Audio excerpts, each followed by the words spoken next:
বাংলার সবুজ সাথী সাইকেল পাচার বিহারে। ট্যাব কেলেঙ্কারির পথেই আরও এক লজ্জাজনক অধ্যায়। তৃণমূল সরকার ও প্রশাসনের চূড়ান্ত ব্যর্থতা ফাঁস। উত্তরবঙ্গের বিধাননগরের ৩ চাকা গাড়ি থেকে ট্রিপলে মোড়া অবস্থায় উদ্ধার 18টি সাইকেল, গ্রেফতার একজন।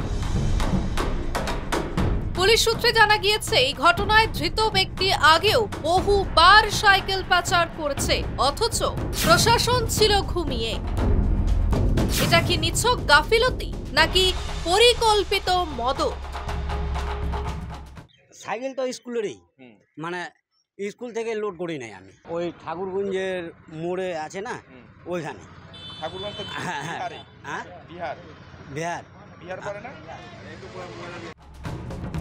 সরকারি প্রকল্পের নামে কোটি কোটি টাকা খরচ হচ্ছে, অথচ সুবিধা পাচ্ছে না সাধারণ ছাত্রছাত্রীরা।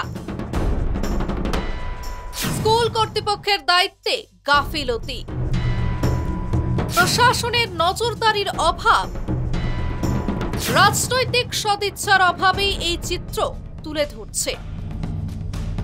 তৃণমূল সরকারের গর্বের প্রকল্প আজ প্রশ্নের মুখে। সেই জায়গাটায় বলার কিছু নেই।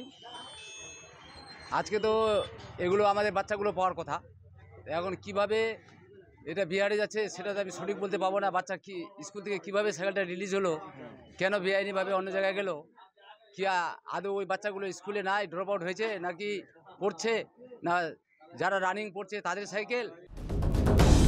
একদিকে প্রচারের ফ্লেক্স, অন্যদিকে পড়ুয়াদের নাম করে বরাদ্দ সাইকেল পাচার। এ কেমন উন্নয়ন? ট্যাব বিতরণ কেলেঙ্কারির রেশ না কাটতে ফের সরকারি প্রকল্পে দুর্নীতির ছায়া। এই রাস্তা দিয়ে আমি আরো 2-3 দিন নিয়ে যেতে দেখছি, এরকম করে রোজ বাইন্ধে ঢাকি ঢুকিয়ে নিয়ে যাচ্ছে। আজকেও দেখলাম এইভাবে নিয়েছে, সবাই মিলে আছে, এর জন্য আটকালাম যে এগুলা বেঙ্গলের সাইকেল, স্কুলের সাইকেল, এটা বিহার কেন যাবে?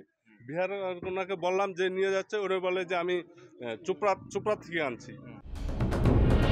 সেই সময়ও ছাত্রছাত্রীদের নামে বরাদ্দ হওয়া বহু ট্যাব গায়েব হয়ে গিয়েছিল, যার হদিশ আজও মেলেনি। এবার সাইকেল পাচার ঘিরে সেই একই প্রশ্ন, কে বা কারা এই চক্রের মাথা? শিলিগুড়ি থেকে ক্যামেরায় প্রবীর দাসের সঙ্গে জয়দীপ বাগের রিপোর্ট, নিউজ লাইভ বাংলা।